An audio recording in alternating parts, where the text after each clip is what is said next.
opportunity to be able to meet with everybody today. I just really wish I was in person. It's been a while since we've been back over there, and wave to Karen, who I saw was in there as well. All right, so let's get this show rolling here. Pardon me. Boop. Sharing my screen. Play. Now, is that showing up correctly? Anybody? Yes? No? All right. Well, I'll soldier on. Okay. Thank you. It's one of those things. 2020 is all about you're on mute and can you see my slides? It's a fun one. So my talk today is Together as One, and this is a recurring theme that I have in a lot of talks that I give in about bringing the community together and about talking about things that we should be doing as a whole. So first and foremost, who am I? Why am I here? Well, I have been doing security in one form or another for approaching 30 years now. It's rather amazing. I actually turned 50 today, so I'm still having trouble saying that out loud, but it's been a really interesting road. If you want to follow me on Twitter, you can. You can find me at that particular address as I turn off my screen here. There we go. All right. So it's been an interesting road. I have seen things right from the very beginning, right from the advent of the internet. I wasn't around to build it, but I was one of the first users of it, to be sure. And it's been really amazing going along. Now, one thing I have to point out is that I am Canadian. It seems that these days I have to be very on point with that because my cousins to the south tend to get a bit of a dim view from folks around the world. So, but what slide deck would be complete without the necessary logo slide? This is just a smattering of the places and operations that I've worked with over the years, and it's been quite a ride. Along the road, I've made a lot of mistakes. I have made so many mistakes, and in some parts of the world, that's seen as a bad thing. But I've actually learned to take those as lessons learned. Because we have this real interesting propensity to make mistakes and see them as a negative. It's only a negative if you don't learn from them. And then you really do yourself a disservice. And especially when you think about all the soul-crushing meetings that we've had to sit through over the years. If you're just new into the field, you'd probably be more along this line where you're getting into various types of platforms, be it WebEx, Zoom, what have you. There's multiple different options out there. But this is a good thing because it gives us an opportunity like we're having today of a community to be able to pull together and have conversations as a whole. Because without these sort of technologies, we wouldn't be able to get together. We wouldn't be able to share information with each other in a salient fashion. Imagine this took place 20 years ago. This would be, and this being the pandemic, it would have been a very, very interesting thing to say the least. So I do tend to take a moment every once in a while to have a little bit of coffee because I do enjoy my coffee. But the thing we have to understand is if we're an offensive type or a defensive type, fundamentally, we're all defenders because we are working to better our systems. We are executing on our fiduciary responsibilities to protect our assets. And we want to make sure that we are coming together as one and having ourselves splinter into various different subcultures within security. While has benefits of pulling together like-minded types, you have to make sure that you don't build silos and you don't set it up in such a way that you have a negative impact long-term, because we have enough negative things that we have to deal with on a consistent basis. We have to worry about threats that we can see, and we have to worry about the threats that marketing people are going to come up with.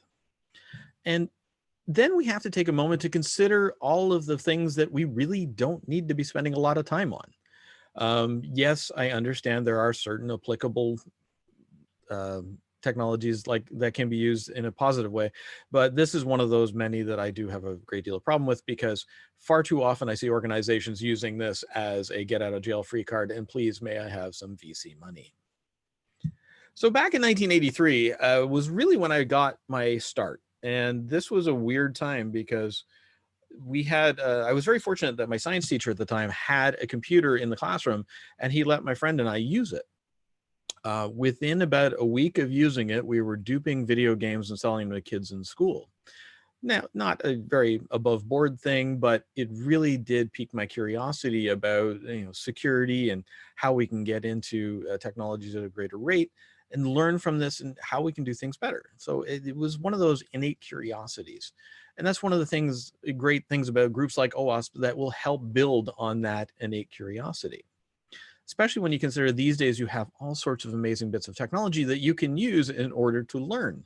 There are university degrees you can take. When I got started, this was considered cutting edge. This was literally the first computer that my father brought home from work and let me play with. VisiCalc was my opiate. I was able to sit there and make that spreadsheet do all sorts of interesting things because it had limited functionality, but it was really amazing in that it got me thinking more and more about how to do things. And we look through time, security has really evolved. It's been a common thread across the board, but it was really evolved over time, especially when we look back at things like, for how companies would then try to protect their products. This particular company here used copy-proof CDs that were easily cracked. The whole idea here was if you bought a CD, you couldn't make a copy of it. This was a big thing for the longest time, but then it was easily defeated by a green marker. Security has to be more than lip service. We want to make sure we're not doing inane things like using base64 encoding as encryption, because I wish I had $1 for every time I had seen that. I'd have a really nice vacation in the event I could go somewhere. So rolling back, I got started early on in about 1999, I think it was, or 98, when I first launched my website, liquidmatrix.org. This was born out of what I felt compelled to do as sharing information. So when I was at work, I would find stories when I was at home, and I'd bring them in and I'd share them with my teammates, and they say, "Oh, where'd you find this information?" And it dawned on me there was no sort of aggregator at that time that shared this sort of information. So I was able to go back and harvest all these different types of articles and then share them in this particular format. And for those of you who know your history, yes, I did steal the HTML template from Hacker News. Thank you, Space Rogue. It was one of those things. So the really interesting thing is when I got started as a child, I was of the generation that you should be seen and not heard. And this was really what drove me in a lot of ways to counter that. Because kids were supposed to be go off and play, don't be bothering the parents kind of thing, and it was really a bit of a frustration for me growing up. And now flipped it all the way around, and my own kids are in my face constantly, and I love them. But it's really interesting how we have changed the way we approach things and the way we change how we are communicating with each other. So for example, I was of a generation where it was, you go sit in the corner and play with your toys, but that didn't work out so well because now they literally can't shut me up. I've been doing talks for a very long time. Truth be told, during the pandemic, I haven't done many, so I really do appreciate the invite to be here today. And mainly because I've been doing a lot of CISO roundtables. And it really has become a lot of group therapy. And this is about networking with various different industry verticals. The overarching thing that we find is that there is a commonality between all of us, is that we have the same security issues at the root of it. Yes, there will be outliers. There will be different types of things that we have to address specific to our various industries, but it's not all that different. And not only can they not shut me up, but I have gone along and I've actually founded a few conferences myself and been able to participate in a few. And this isn't about me going around going, "Hey, how are you?" This is about me helping to give back to the community. This is a community that has given me so much right from the word go.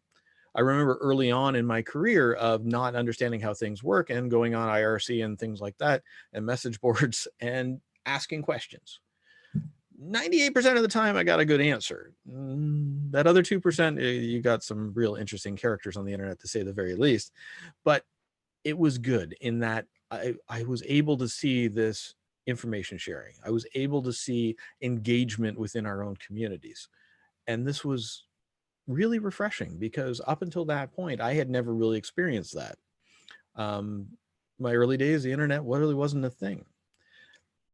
And as we go through this and we talk about all this, we have to make sure we're doing a better job of not only communicating with ourselves, but communicating to the wider audience. because when we're talking to the C-suite, as an example, we have to speak in terms that they're going to understand, because otherwise they may panic. There's been more than a few times in my career where I got a call from some C-suite executive at some company where they said, "Oh, bleep, bleep, bleep, this is going to be horrible." And I said, "What are you talking about?" My favorite of all was the half-installed WordPress installation that was vulnerable to remote compromise. Okay, let's take a deep breath and see if this is actually something we have to worry about. Unfortunately, this wasn't a big deal. It was very much an outlier, but unfortunately, this made the news. And for whatever reason, it then got disseminated to various C-suite types. We have to make sure that we are looking at the threats, be it sharks or what have you, as part of a greater issue. So for example, you're worried about a shark, so you won't go in the ocean, but realistically, you should be worrying about the ocean because that's more of a threat to you than a shark. So how do we identify ourselves? Personally, I look at it as being a hacker. And this is very much about a mindset. This is very much about an ethos of how we approach the world, not about criminality. I look at that as being attackers, very, very purposely driven as attackers, because that shows criminal intent. So we look at it as the innate curiosity that I mentioned earlier of, how do things work? How do we take them apart and then put them back together again? But not everybody shares that mentality. They look at us as very much a negative bent, because unfortunately the world sees us like this. The nonsensical clip art of us wearing hoodies and using oven mitts as our, because it always boggles my mind when I see this sort of imagery in press. I understand they're trying to get their message across, but the reality is we look like this. We are anyone. We are not running around with hoodies and oven mitts. Well, you might be wearing big mitts if you're in a data center at 3 o'clock in the morning, but thankfully those days are well and truly behind me. We have to change how the world views us, because we are part of the ecosystem. We are there as part of an iterative improving of any system, any application. We are there to help, by and large. And this mentality really needs to shift, because if I look back to 2006, I was, fortunate enough or unfortunate enough, depending on how you put it, to end up on the front page of a magazine. And I look absolutely silly in this picture, but I like to use this as a lesson, because I was so proud of this magazine. I was walking around with it. I was just beaming. And I remember, seeing a few friends at Black Hat, and they were, slapping me on the back and like, "Good job, that's awesome." And I was really proud until I showed it to my father. And his exact reaction was, "I would have fired you." I was like, "Why?" He said, "Because security should not be seen or heard." And I was like, "Oh, great. We're back to my childhood. Fantastic." But the way he phrased it differently, as in subsequent conversations, was it was about making sure that security is seamless. We have to make security in such a way that the user is unaware that it's happening, because we're there to enable the business. We have to do a better job of ensuring that we are providing security for the end user who may not be technically savvy. We don't want them to have to try and figure out how to configure a SOX proxy, launch a VPN. Something has to be done to make it as easy as possible for them to do things safely and securely. And this is really where we have to talk about, how do we democratize security? Unfortunately, security practitioners, and I've been perfectly guilty of this for many, many years, is we often see the world much through this lens. We can do better. It doesn't have to be all negative. Now, this pandemic has really given us an opportunity as security practitioners to step up as the sober second thought, the voice of reason for the remote workforce, because the remote workforce is a necessity. We have to contend with this. So we have to make sure that we are helping them to understand how to operate in this manner. I've been very fortunate that I've been a remote employee now for over 15 years, and I've learned how to deal with it. I've learned how to, my coping mechanisms. But when we consider most of the folks that are doing this now, before March, by and large, had never worked from home, outside the occasional, day of the week where they might knock off and, go work from home. Realistically, most of them have never done this. Now, they may have a small apartment, they may have 6 kids, they may have all sorts of different reasons where they want to get back to the office environment. And I can appreciate that, but it's going to take some time. We have to be there to help them navigate through this. Because there were times where, if there was a security issue, somebody could come down the hall and say, look, I found this issue on my laptop. Can you help me figure it out? For a lot of countries around the world, this isn't an option right now. So we have to make sure that we have collaborative technologies in place in order to help us work with them, because we have to come together in a way that is going to make the best of where we are now. We have to make sure that we are looking for the vulnerabilities in the right places. Because if you end up on Showdown, things have gone horribly wrong. The Google for various issues, this is really an amazing thing because of what you can find on there. I have found former companies that were on here that had systems that were exposed to the internet that should never have been on the internet in the first place. And I had a nice little conversation with them, and they panicked and then took them offline. But it was a case of, people were doing things to try and adapt to their current situation. And unfortunately, in the rush to try and keep the lights on, in the rush to try and enable the business, mistakes have been made. Risks have been accepted. We have to make sure that we are doing a better job to not only track these risks that have been accepted in organizations, but ensure that they are revisited at a later date, sooner rather than later, and to ensure that this does not linger and turn into a security debt that accumulates over time. Because we have to understand that the road to hell is paved with good intentions. And the law of unintended consequences is a wonderful beast that will cause you no end of harm. We have to look at what is happening now in a way that is future forward. How are we going to address things that we are accepting now, or changes that we may be putting in place in our organizations in order to make sure business is running? How are we going to ensure that we are revisiting them later? Because what we think is a good idea now might manifest in a very negative way in the future. And we have to be able to go back and look at that. This is a great example from a few years back. This was absolutely stunning. When this happened, this was using a vulnerability that had been known for over 10 years. Let that linger for a second. 10 years. We have to make sure that we are addressing these things. We have to look for these issues. Heartbleed is another example. This was a problem that was lingering in code for a very long time before it was exposed. So how are we going to address this? Well, we got to talk about lessons learned. We have to share information with each other in a better fashion. This OWASP event is a great example of how to share information. We have to take this and broadcast it to the wider world, not just in the security community, but we have to figure out a way to communicate this message out there. Because if we're not doing proper communications, it's going to continue to deteriorate into a point where trust in security then erodes. Because the attackers are going to do their best to try and convince the end users that they shouldn't trust their applications. They'll put dark patterns into UI. They will look at different ways to trick the users. They'll have a banner ad to, click here to win $200 gift card, but there's a little smudge on the image, so that, instinctively somebody will look at their mobile device and rub it and go, oh, wait, and accidentally click the link. These are the kind of things that, the attackers prey on. And we have to make sure that we are enabling the end users to understand how to combat this. Because we have to understand that while the world may view us in the hoodies, we have to really broadcast who we really are. Because we live very differently on the internet. In one case, we will be throwing it all out there, and we basically become caricatures of ourselves. But the reality is we tend to be introverted, and we don't want to communicate with others in person. We have to get better at this because we are maturing as an industry. And I say that term very purposely. I have had people scoff at me for calling security an industry, but you know what?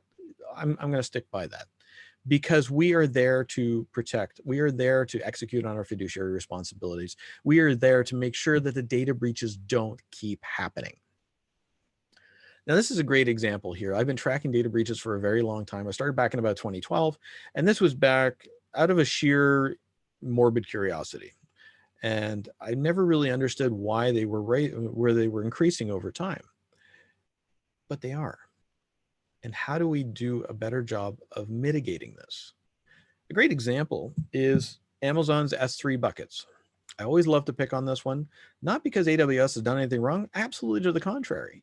They have been very specific about how to do an S3 bucket. They say do not grant public access when you're spinning up a bucket for the first time. They're very, very clear about this. Unfortunately, it's far too many data breaches that we read about today are touching on the fact that a bucket has been made public. It is viewable by all. So how do we improve upon this? We have to do better at communicating and educating, because this is part of the reason we are falling down. We are neglecting the human element. We have to pull together, because unfortunately, the erosion of trust is going to keep happening. The internet is littered with trolls. A great number of them are state-sponsored. And it doesn't matter what country it is, you have operations all around the world in all sorts of different countries. And they are there to help erode the trust in the end user. They're there to convince them that what they see isn't real. They are trying to alter reality. And we have to make sure that we are doing our best to stem this, to combat this overall. Because bad things are going to continue to happen. Like we had the Senate report back in about 2016 about the influence operations there. This is not a one-stop thing. This is something that continues on to this day. Because the reality here is perception is 9/10 of reality. Perception is key. And if we are not combating this, we are going to run a real problem of having attacks on trust. And if we have these attacks on trust, how can we get people to trust us to be the voice of reason in the long term? Because unfortunately, at this point, we still have the problem of the end user thinking that hackers are just magical and we can just touch a computer and then suddenly we're in. Shows like Scorpion or whatever that was called was just a terrible thing. We have to make sure that we are demonstrating what we are actually capable of and why we do what we do. So how do we do this? Well, we have to make sure that we put our best foot forward. We have to make sure that we are having the folks that have the right wherewithal to do security. You don't hire somebody simply because they have a certificate. You have to hire somebody for their right mindset. So if you're doing web security, would you hire a baker to build a website and expect it to be secure? No. However, if that baker was of a mind to understand how security works, at least at a fundamental level, you could train that in. So we want to make sure that we are addressing things in a way that makes sense. Would you have a surgeon protect a voter database? Perhaps. But in all likelihood, I think they're a little bit occupied these days. And I think that we would want to look for someone who is better suited for the role. So are you hiring folks that have the right mindset and the right wherewithal to learn? Are you hiring folks that have the right skill set? Far too often I get emails of headhunters trying to get me to take on a 3-month contract as a database administrator. I've never administrated a database in my life. Where did they get these sort of things? And I worry about the companies that engage headhunters like this that are bringing in unqualified candidates to their roles. What would you expect if you were hiring the wrong person? You're expecting them to know what they're doing if they've gotten through that far. But unfortunately, this happens a little too often. Would you expect a philosopher to run your security practice? No. Would you expect somebody who sits around and goes, why? To be able to secure networks? No. You need somebody to run your practice that has some breadth and depth of experience. You don't hire somebody simply because they have a really cool Twitter feed or whatever it happens to be. They have to have depth.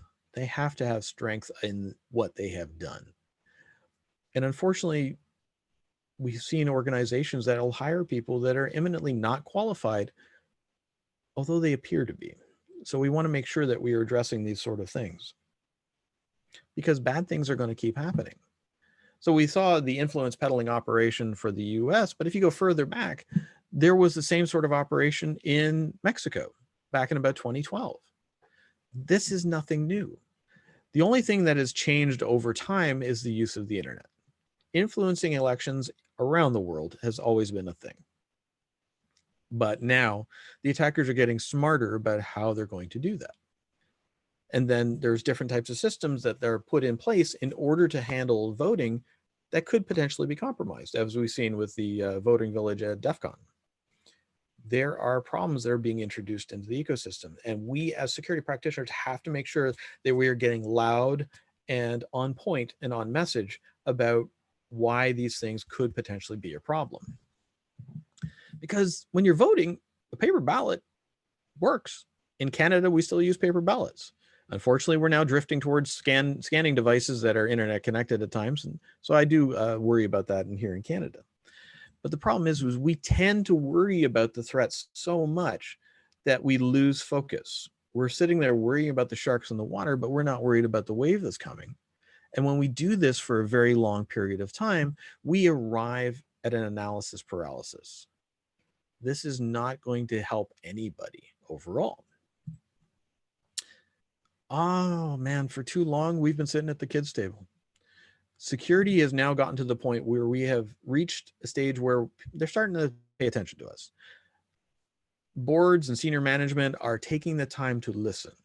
We have to make sure that as security practitioners, we're coming with a cogent message, that we are being clear and concise as what we're talking about and not dwelling on hyperbole and fear, uncertainty, and doubt. If you're running around going, oh man, you're going to be able to pop a shell on this box, senior managers aren't going to listen because you're not speaking their lingua franca. If you are not speaking in terms of risk or whatever it is that they particularly understand, you are going to lose in the message. So we have to grow up as a discipline. Look at the legal profession. Look at the legal profession, the medical profession. They have defined repeatable processes. They have standards of how they operate. We need to get better at this collectively because we have been the Wild West of IT for a very long time. It is now time for us to be the adults in the room. We have to look at better security in terms of, how are we going to handle trust?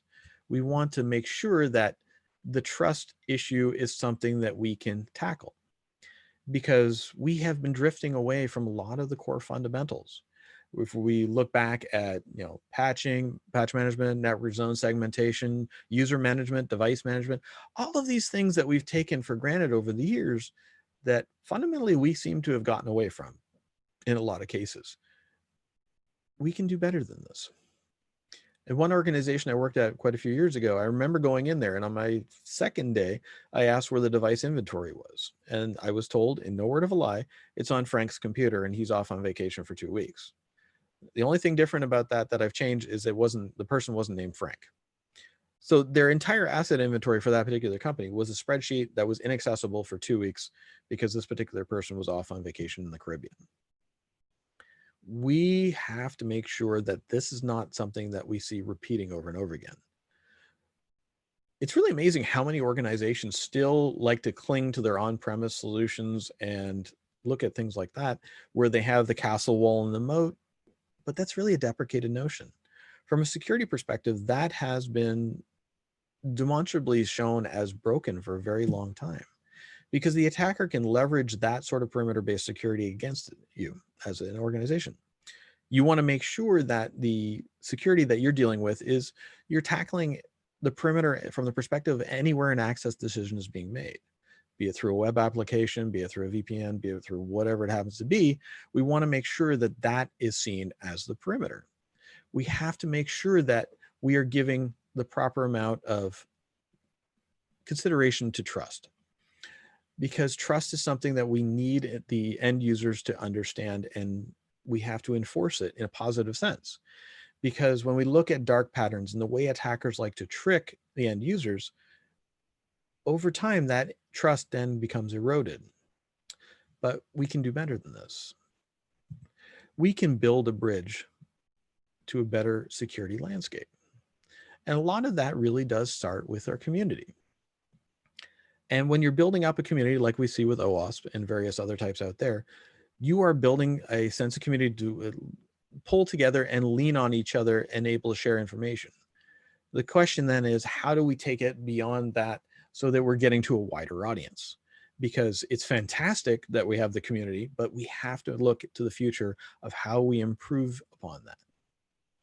So we got to take chances. We have to figure out new and better ways to communicate, because otherwise we're going to have all sorts of negative things that are going to come down the pipe. Like, for example, when you put a slide in your deck that says 2013 and you have no idea why you put that in your deck. I still look at it and still scratch my head. Not really sure why I put that there, but that is what it is. You have to understand it's not all about you. It's about all of us together. As security practitioners, it's incumbent upon us to think of this as a longer game than just our individual careers. We are building something awesome. And together we are getting to that point where we are understanding that it is a much more of a wider picture than what we have historically dealt with. Now, we've always seen ourselves as, AppSec versus forensics versus penetration testers, whatever it happens is, as two kids in the back of a seat fighting. We still love each other, but we still tend to scrap a little bit. We're getting better at this. We are definitely improving over time. And we have to look for the light in the darkness. We have to understand that it's not all gloom and doom. When we find ourselves in the midst of something like a pandemic, it may seem dark. But with that community, with that ability to lean on each other, you are able to build on that in a positive sense. You are able to grow. As a result, all boats will rise. And you don't want to be like me, an old man yelling at the cloud. We have to be able to take a moment to reflect and look at where we've been. Look at your career. If you're just starting out, take notes. Lessons learned are an absolute wonderful thing. Over the length of my career, I've taken notes far too often, case in point, where I now have stacks and stacks of notebooks that are squirreled away in my safe, mainly because there's a lot of things in there that I wouldn't want leaked out, and I haven't gotten around to shredding them. But it's amazing to go back and look at them and look at the stories and to look at the things that I have learned from, the mistakes I've made where I've been able to learn from these, and then take those mistakes and share them with others through various means. This is definitely a positive. So you want to take your lessons learned and share them with others. If a company gets breached, yes, there are worries about being sued, but what they can share, they should, because it'll help to protect other organizations. If you have a particular vulnerability in your company that gets compromised, being able to share that, if it's a 0-day, whatever it happens to be, with others in a way that makes sense, however that communication path is established, you are able to improve upon the security for the wider audience. We want to make sure that we also understand that the user is not your enemy. We are not there to vilify the users. And unfortunately, security does have a long history of approaching it from this perspective, of those foolish users and they have no idea what they're doing. Well, of course not. They're not security people. And to see that as a negative is really unfortunate. We have really missed a step at that point. We have to make sure that they understand as much security as possible in a way that they can take and become part of the solution. You want to gamify security for them in a way that is going to improve their understanding of it. If we vilify users, then they become very much of a mind not to listen anymore. And we don't want that. We want to be able to improve upon things and build our community. And from that point, we're able to improve and be able to take a moment to enjoy where we have come from and where we are going, because it is going to be a brighter future. We are getting to a much better place overall. We have to look at improving security. And when I say that, I don't mean new application, a new box with blinky lights. We have to look at it in a way that's going to resonate. My mother is 75 years old, and she uses multi-factor authentication to get into her email as an example. I love PGP. Don't get me wrong, not for a second. But do you think I would ever get my 75-year-old mother to use PGP? I showed it to her once. So we have to make sure that we are providing end users with tools that are going to be easy to use. We have to be there to enable the users to do their jobs in a way that makes sense, because they're very good at what they're very good at. Do they know how to pop a shell on a box? No, nor should they need to know that. They have to make sure that they are able to do what they do best. It could be finance, it could be HR, whatever it happens to be. We have to make sure that we are democratizing security. And what that means is making it as easy as possible for users to be secure without realizing what they're going through. We don't have to impose upon them. We have to give them the tools to get their jobs done. Moving away from passwords is a great example. We've been using passwords now for far too long. This was never really a security measure. This was a reactive measure at MIT in 1962. It has about as much security as putting the key to your apartment or your house under the doormat outside because a friend's coming over or your kids are going to be coming home early. The attackers know this. They look for that, or they look for the key in the plastic rock in your garden. This is not security. It does nothing to authenticate who you are. We want to make sure that we are taking the perimeter from what it used to be known as to where it is now. Anywhere an access decision is being made. And then we have to look at pivoting towards the future of looking at something like going to a passwordless future. The organization W3C published a standard about a year and a half ago now called WebAuthn. This is the first step forward towards a passwordless future. This is an open standard, nothing vendory about it. And this is one example of how we can move forward to better secure our environments. Because deprecated notions of security are ones that we need to challenge. We have to look at something like, how do we kill our passwords and move on from here? Because we can do a much better job. And together we are going to have safety in numbers. Because bad things will continue to happen, but if we are all pulling together in a way that makes sense, we're able to raise all boats together as one. Back in 2003, I was working for a power company when we had a blackout in Ontario, Canada, and it ended up taking out most of the eastern seaboard.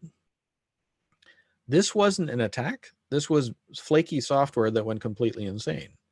The problem here was that we saw the mayor of New York City at the time go on air and say that it was a problem that started in Ottawa, Canada, which was frustrating for me because I was working for an organization that was able to pinpoint exactly where the problem was hours before it happened.